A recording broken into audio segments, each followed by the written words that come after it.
प्रभूला धन्यवाद देतो की एक महान साक्ष सांगण्यासाठी त्याने आज मला इथे उपस्थित केलेलं आहे.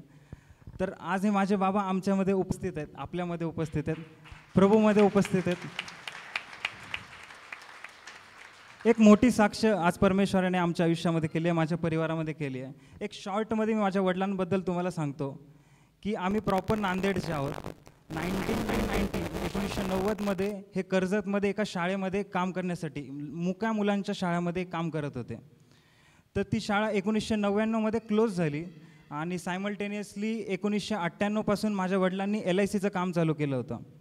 2007 ते 2012मध्ये आमच्या जी शाळा बंद पडली होती ती पुन्हा एकदा चालू झाली आणि त्यांचं ट्रान्सफर झालं अहमदनगरला. तर 2007 ते 2012 ते अहमदनगरमध्ये होते. 2012मध्ये माझे म्हणजे 2007 ते 2012च्या काळामध्ये माझे वडील अहमदनगरवरून कर्जतला LICचं पण काम करायचे. दर शनिवार रविवार LICच्या कामासाठी ते कर्जतला जायचे. बट 2012मध्ये असं झालं की कर्जतची जी शाळा बंद पडली होती ती पुन्हा चालू झाली आणि ते कर्जतमध्ये गेले. तिथं आमचं LICचं काम आणि शाळेचं काम म्हणजे माझे वडील 24 तास काम करायचे. जसे आपल्यातले बरेचसे वडील आहेत जे 24 तास आपल्या परिवारासाठी झटत असतात, मेहनत करत असतात यासाठी की आपल्या मुलांना काही कमी पडू नये. तर असेच माझे वडील 24 तास काम करायचे. दिवसा ते LICचं काम करायचे, बाकी रात्रीचं ते केअरटेकर म्हणून मुक्या मुलांच्या शाळावरती असायचे.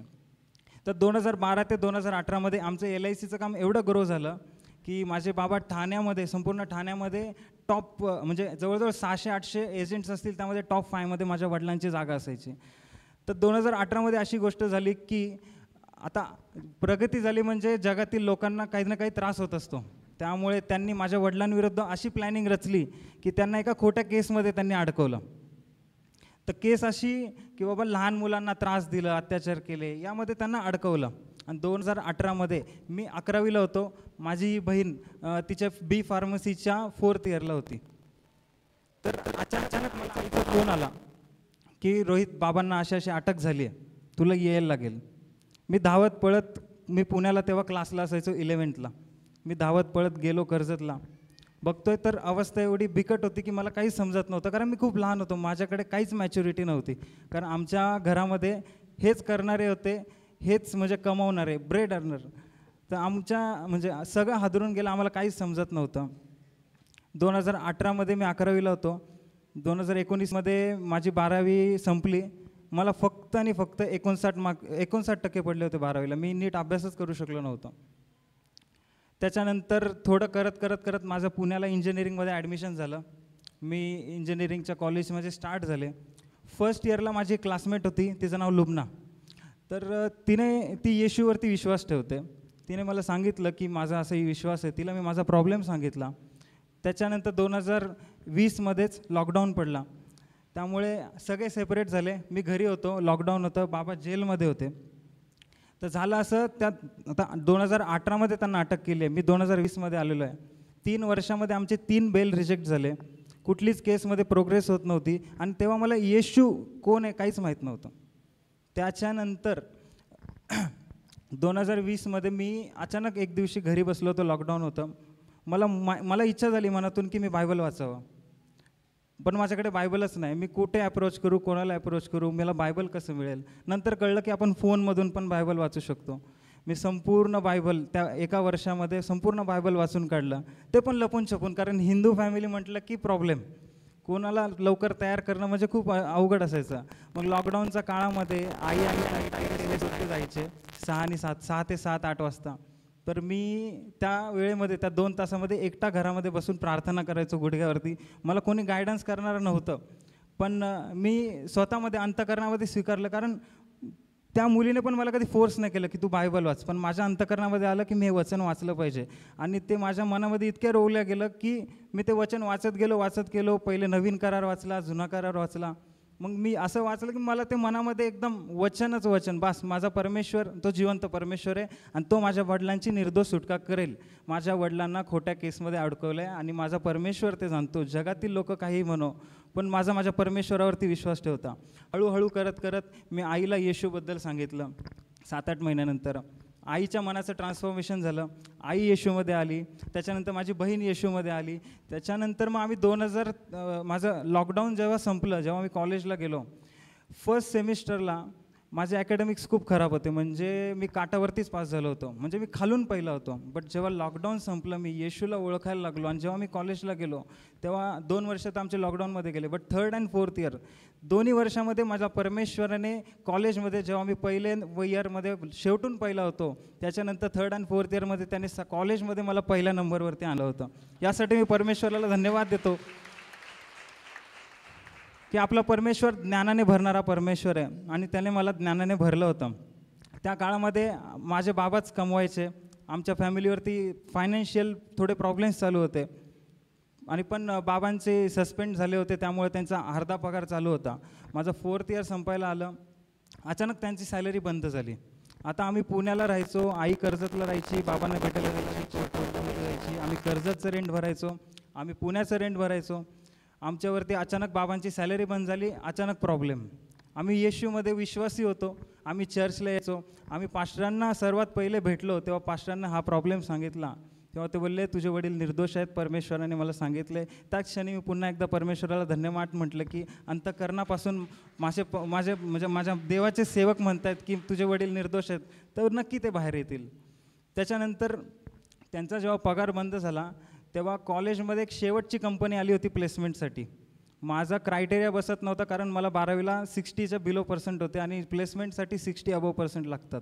ती एकच कंपनी आली जी ॲक्सेप्ट करत होती तो क्रायटेरिया. मी त्या क्रायटेरियामध्ये बसलो. मला इंटरव्ह्यू म्हणजे मला स्टेज फेअर आहे. आज मी पहिल्यांदाच माझ्या हातात हा माईक आहे, मला स्टेज फेअर आहे. बट मी तो interview, technical interview, HR interview सगळे पार पडले आणि त्यावेळी मला तो जॉब लागला, जी ती शेवटची कंपनी होती. जर तो जॉब लागला नसता तर मी आज येथे नसतो, पुण्यामध्ये नसतो, परमेश्वरामध्ये नसतो. पण मी प्रभूला धन्यवाद देतो की त्याने तो जॉब देऊन मला आशीर्वादित केलं आणि आम्ही पुण्यामध्ये राहू शकलो. त्याच्यानंतर एक अद्भुत कार्य असं घडलं की आम्हाला असं वाटायला लागलं की आईला एकटीला कर्जतला का ठेवावं, आपण तिला पुण्याला घेऊन येऊ. ही परमेश्वराची योजना होती. आमच्या घरामध्ये आईने देवाला साईडला ठेवला होता, पण ते घरातच होतं. मला असा त्रास व्हायचा की आपण पूर्णपणे देवाला शरण गेलो पाहिजे. मग आम्ही जेव्हा कर्जतवरून पुण्याला शिफ्ट व्हायचं ठरवलं तेव्हा आम्ही घरातल्या सर्व गोष्टी काढून टाकल्या. त्याच्यानंतर आईला आम्ही पुण्याला घेऊन आलो. 3 महिने आम्ही रेंटवरती राहिलो आणि अद्भुत रीतीने आमच्या मनात आलं की आपण एक स्वतःचं घर बघावं का, पुण्यामध्ये भेटेल का आपल्याला. तर अद्भुत रीतीने 2 महिन्यामध्ये परमेश्वराने आम्हाला 2 BHK घर देऊन ब्लेस केलं, बाबा नसताना ते सुद्धा. त्यासाठी सुद्धा मी परमेश्वराला धन्यवाद देतो. माझ्या बहिणीला मी 2022ला माझ्यासोबत घेऊन गेलो लॉकडाऊन संपल्यानंतर. तिच्या आयुष्यात सुद्धा तिला खूप स्ट्रगल सहन करावे लागले. तिने तिचा कधीच विचार केला नाही, तिने तिच्या बाबांचाच विचार केला. आणि मी म्हणजे जेव्हा कॉलेजला होतो तेव्हा ती एकटी एका मेडिकलवरती काम करायची, B.Pharmacy झाली होती तिची. तिला मी पुण्याला घेऊन आलो. पुण्याला असताना आम्ही कात्रजला राहायचो, तिचा जॉब चिंचवडला असायचा. ती कात्रज टू चिंचवड अपडाऊन करायची बसने, 2-4 तासाचं ट्रॅव्हलिंग, उभं राहून ट्रॅव्हलिंग करायची. पण ती कधीच हारली नाही. मी बोललो तिला की तू पुण्याला चल, देव तुझं आयुष्य बदलेल. आणि तिने सुद्धा बायबलचा स्वीकार केला, ती बायबल वाचायला लागली आणि तो मला खूप आनंद वाटला की आता आम्ही तिघेसुद्धा देवामध्ये वाढत आहोत. तसंच करता करता एक दिवशी माझ्या मनात आलं की बाबांना येशूबद्दल आता सांगावं. तर मी त्यांच्या कोर्टमध्ये बायबल घेऊन गेलो. पण त्यांना वाटलं की जर मला जेलमध्ये ते घेऊन जर त्यांनी मला नेऊ नाही दिलं तर या पवित्र शास्त्राचा अपमान असेल. तर त्यावेळी ते नाकारलं की मला आज बायबल देऊ नकोस. पण जेव्हा ती आमची केस एकदम व्यवस्थित चालू होती तिथेच ती केस थांबली आणि 1 वर्ष काहीच प्रोग्रेस नाही झाला. म्हणजे देवाची अशी योजना होती की या परिवाराने देवाला पूर्णपणे स्वीकारावं आणि त्याच क्षणी बाबांची सुटका होईल. मग हळूहळू करत करत जेलमध्ये असताना बाबांना एका व्यक्तीने त्यांना एक बायबल दिलं. त्यांनी सांगितलं की माझा मुलगा येशूवरती विश्वास ठेवतो. मग बाबांनी सुद्धा बायबल वाचायला चालू केलं आणि अद्भुत रीतीने मी परमेश्वराला धन्यवाद देतो की त्यांनी जेलमध्ये येशूचा स्वीकार केलेला आहे, त्यांनी जेलमध्ये येशूचा प्रचार केलेला आहे. आणि हालेलुया, धन्यवाद देतो परमेश्वराला की त्यांनी जेलमध्ये असताना सुद्धा परमेश्वराचा स्वीकार केला. आणि अद्भुत रीतीने असं झालं की 26 जानेवारी 2025 रोजी हायकोर्टमधून अशी ऑर्डर काढली की त्यांनी सांगितलं 2 महिन्यात तुम्ही केस संपवा नाही तर ह्यांना आम्ही बेल देऊ.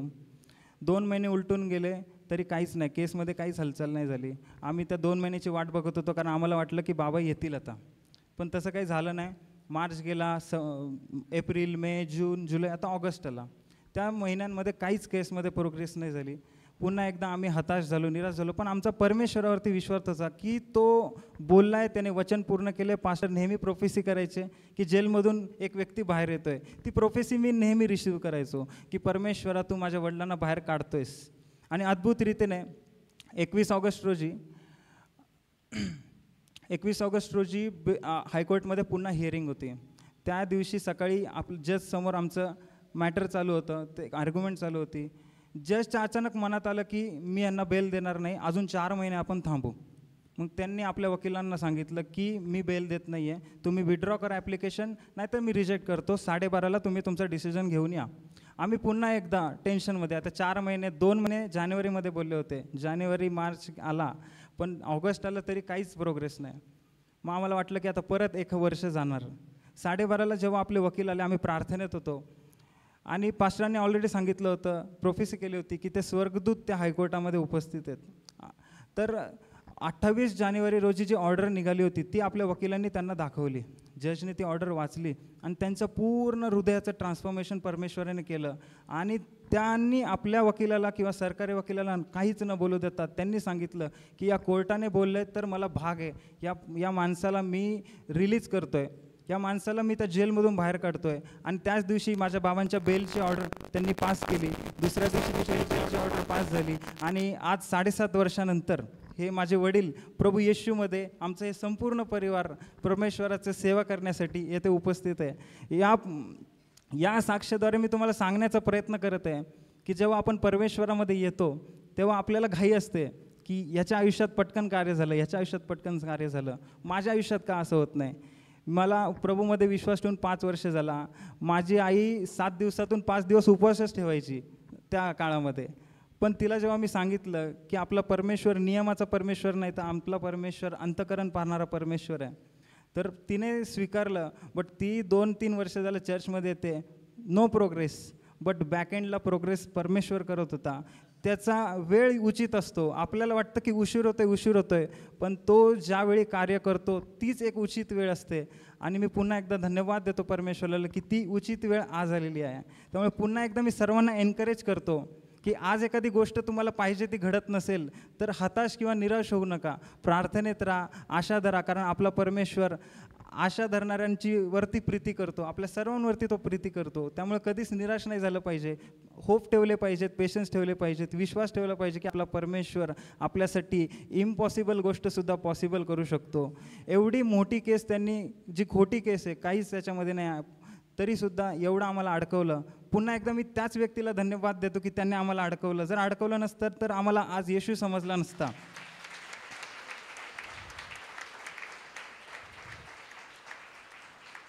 हे 7 वर्ष आमच्या आयुष्यातले कदाचित गेले असतील, पण आम्हाला एक अनंत काळचं जीवन परमेश्वरामध्ये आम्हाला मिळालेलं आहे. येथून पुढे आम्ही एक निश्चय धरलेला आहे की प्रभूच्या सेवेसाठी आम्ही तत्पर राहणार. कारण आमच्या परमेश्वराने माझ्या वडिलांना एक नवीन आयुष्य दिलेलं आहे. 8 ऑगस्टला त्यांचा 50वा वाढदिवस होता आणि 28 ऑगस्ट रोजी त्यांची सुटका झालेली आहे. शनिवारी आपली पंचावतला एक मीटिंग होती, प्रेयर मीटिंग. त्या प्रेयर मीटिंगमध्ये पास्टर बोलले होते जेलचे दरवाजे उघडत आहेत. आणि त्याच्या नेक्स्ट सॅटर्डेला बाबाची बेलची ऑर्डर झाली. पुन्हा एकदा मी परमेश्वराला आणि पास्टरांना धन्यवाद देतो की त्यांनी आम्हाला नेहमी मार्गदर्शन दिलं. याच काळामध्ये माझ्या ताईचं वय झालं आहे, त्यामुळे बाबांना टेन्शन यायचं की हिचं लग्नाचं कसं करायचं. पण ताईचा निश्चय होता, जोपर्यंत बाबा येत नाहीत तोपर्यंत मी लग्न करणार नाही. 7 वर्ष आधी बोलली होती. पण आता वेळ झाला होता म्हणून आम्ही सर्व प्रोसेस चालू केली होती. पण आईला खूप काळजी वाटायची की मी एकटी कशी करू, मी एकटी कसं काय सगळं सांभाळणार. तर त्यावेळी पास्टर आणि सिस्टर उभे राहिले. पास्टर नेहमी म्हणायचे की तायडे मी तुझा भाऊ आणि रोहित मी तुझा मामा आहे, तर मी नेहमी तुझ्यासाठी तत्पर असेल. त्यावेळी आज ताईचा होणारा नवरासुद्धा इथे उपस्थित आहे. पण मी परमेश्वराला धन्यवाद देतो की माझे वडील नसतानासुद्धा पास्टरांनी आमच्या फॅमिलीमध्ये येऊन एक आमचा फॅमिली मेंबरसारखं आम्हाला ट्रीट केलं. आणि जे काही नवऱ्याच्या साईडचे जे काही व्यक्ती होते तेव्हा जेव्हा पुण्यामध्ये आले तेव्हा त्यांच्या स्वागतासाठी पास्टर इथे होते. सोलापूरला जेव्हा आम्ही गेलो तेव्हासुद्धा पास्टर आमच्यासोबत 2 दिवस आमच्यासोबत होते.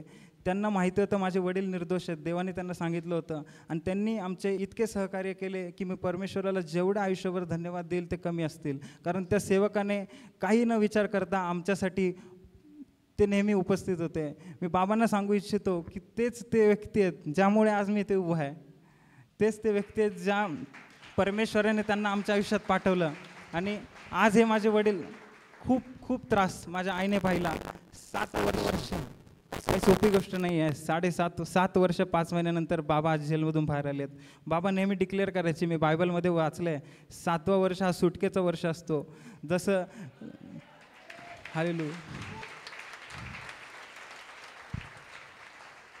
जसं योसेफ निर्दोष असताना सुद्धा त्याला जेलमध्ये टाकण्यात आलं. बाबा हे एक्झाम्पल घ्यायचं की योसेफाला त्रास झाला, दाविदाला त्रास झाला, काही हरकत नाही, मी प्रभू येशूला ओळखलं आहे, तो मला निर्दोष बाहेर काढेल. आज न उद्या मी बाहेर येईल.